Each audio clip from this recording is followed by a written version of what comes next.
Welcome, everybody. So our next session is a fireside chat titled Nippon Gases Blueprint for Success, Evaluation, Empowerment, and Evolution.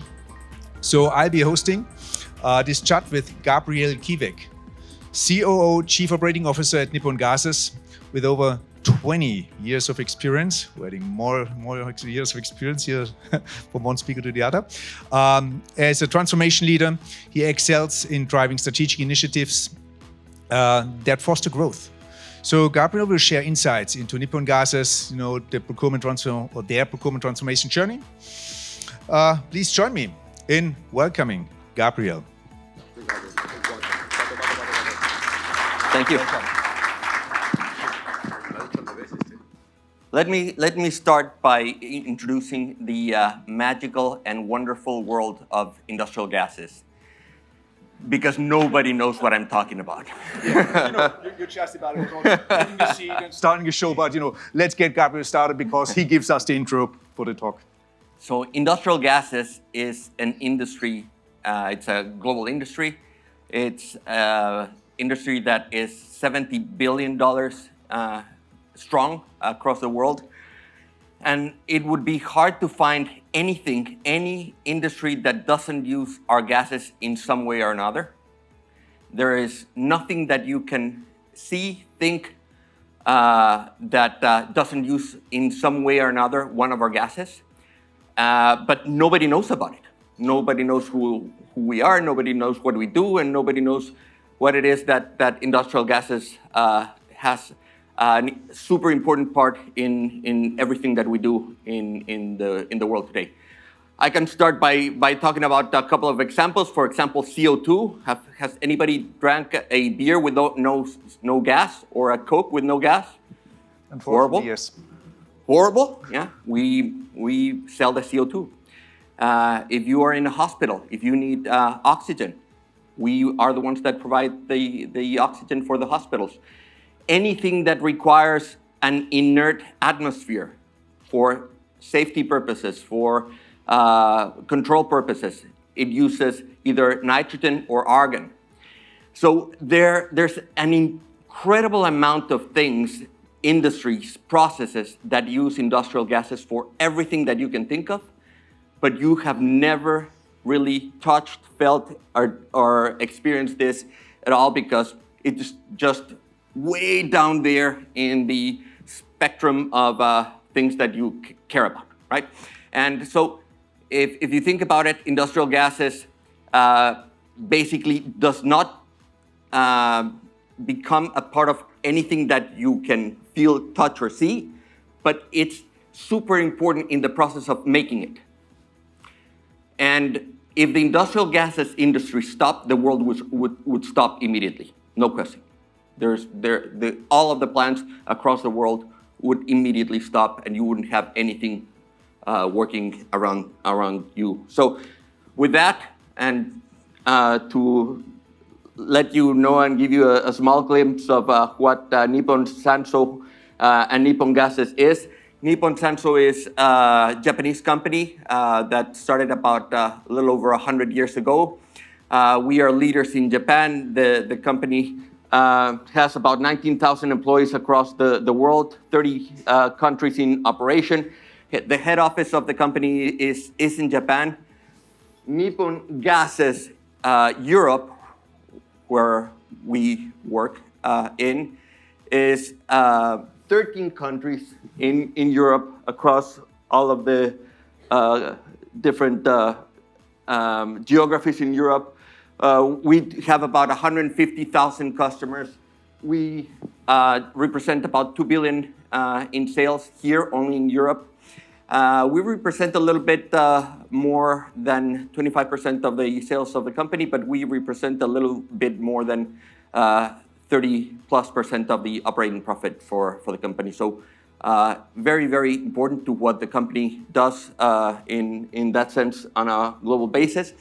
But more important than that for me is what we're doing from a European perspective on driving change, driving innovation, and driving process across the world, because we are the ones that are leading these processes for the entire company, starting from procurement, but also in every other aspect of what I can think of in operations in the company.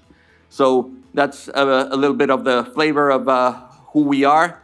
And then just to start the conversation, it was very interesting to be part of a company that was 5 years ago Praxair. I was a CPO of Praxair back in 2018. We merged with Linde. I went out the company and went to work for a different company. And Praxair had to sell the entire business in Europe to somebody because when they did the merger, the SEC didn't approve of them merging together in Europe. So the company, the full company of Praxair in Europe was sold to Nippon Gases Japan, Nippon Sanso. And in procurement specifically, it was super hard because everything that was related to procurement was done in the center. It was done in the headquarters. We had all of the systems, process, category managers, whatever you can think of in terms of procurement was in the US and was then we shared the love across the world. And when the merger happened, everything went away. The systems, the category managers, the process, everything stayed with the mothership, and the little spaceships across the spectrum were left alone at their own device. And the Japanese company that acquired us is not necessarily a company that is a fully integration, synergistic type of approach in that sense of the business. It's more of a, we bought you because we thought you were a great company, keep on doing what you're doing, and then you are basically a standalone company trying to continue to do what you were doing without the support and without all of the power and the process and the structure of a headquarter integration. So we started like that in 2019, and then we have had to move from small islands that were left alone after the merger happened to how do we rebuild what we had and how do we incorporate more than what we had to convert the function into a completely different type of animal, value additive, efficient team that really brings what it should bring to the company. And that has been the journey. And I have to say, part of this journey, and I would think that the biggest part of this journey is that without the support of Zycus and the modules and the process of gathering the information and really understanding the data behind this, all of this would have been completely impossible. So we started with I analyzed, gathering data and understanding what is it that we spend, with who, how, with and when. And then we slowly moved across the board in incorporating the different tools into the process. That's the short story of how we lost everything and how we had to start rebuilding from there the company and the procurement function. Thanks a lot for these insights, Gabriel. And I think on Nippon gases, interesting as well. You know what gases really mean for the world. I think it's just there. We ignore, the drink, the beer, whatever. However, then also on the journey, what you just said about. By the way, you did answer already my first question, which was about the why. I think it very clear. You had, as you said, you lost everything. It was very clear. It's needed something. However, you still need management buy-in.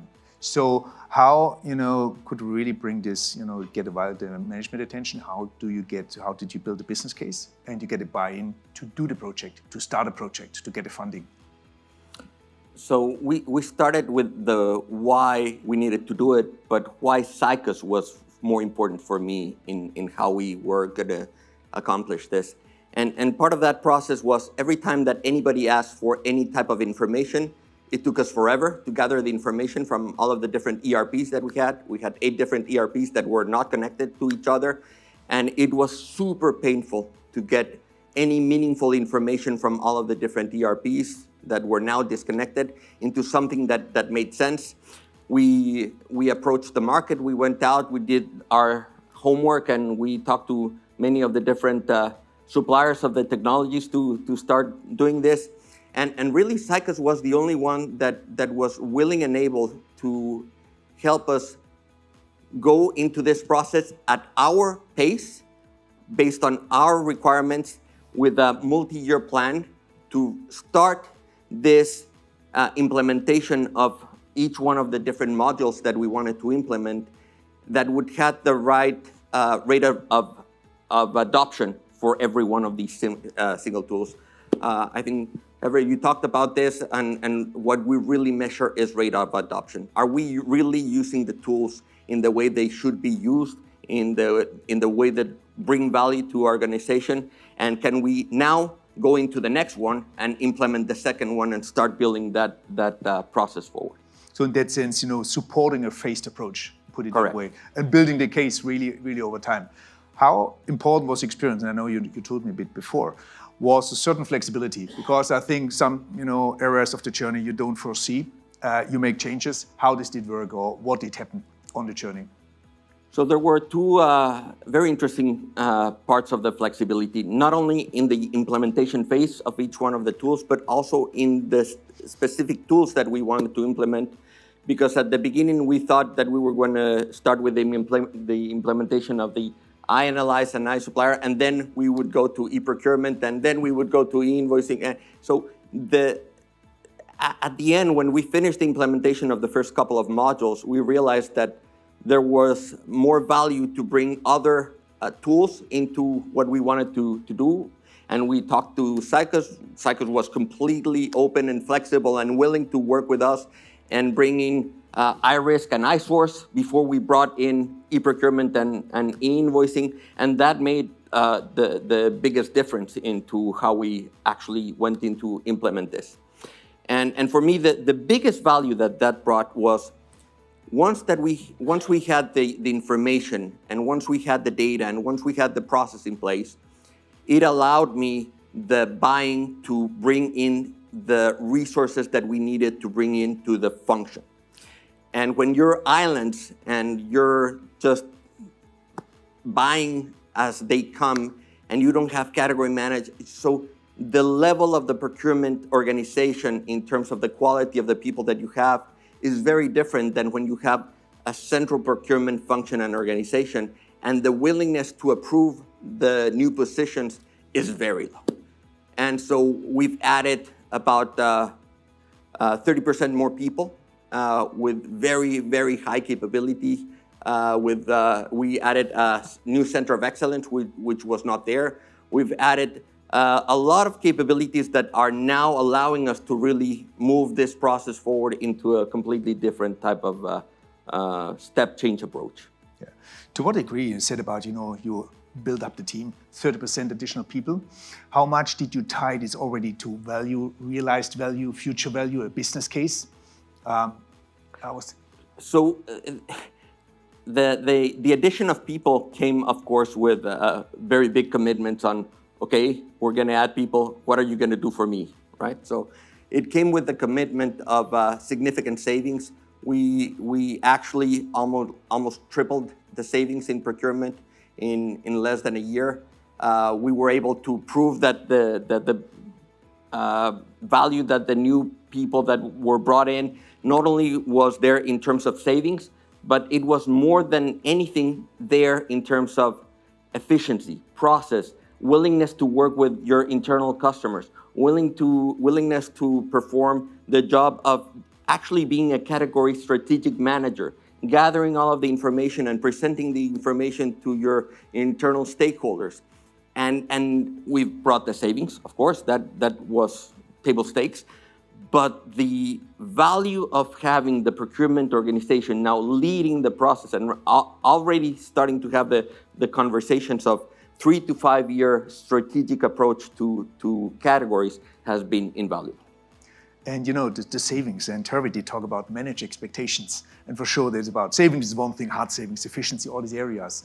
But how did you manage expectations? So what a bit also the time frame? So ROI by 12 months, 18 months, 24 months. How has it been set, and how did this work out? How did you get a buy-in? So we implemented something that we called Project Nirvana. And this is not only for the procurement function. Project Nirvana was something that we implemented for all of the operation areas that report to me. And this is a view of what would your function look like, or what would your function should look like in 3 years if you can start from scratch. If you had the ability to have a magic wand and say, this is how I should have the function performing, and this is how the function should be organized, and this is what I want to have as part of the main components of my function. And then we did the as is and to be analysis, and we said, okay, let's set up a 3 to 5 year plan to get there. And so the commitments were not there to say, okay, we need to accomplish this tomorrow, because tomorrow was never going to be attainable. Yeah. The commitments were there, and we established a 1, 3, 5 year plan with quarterly reviews, with very specific goals of what we were going to accomplish every quarter, every month.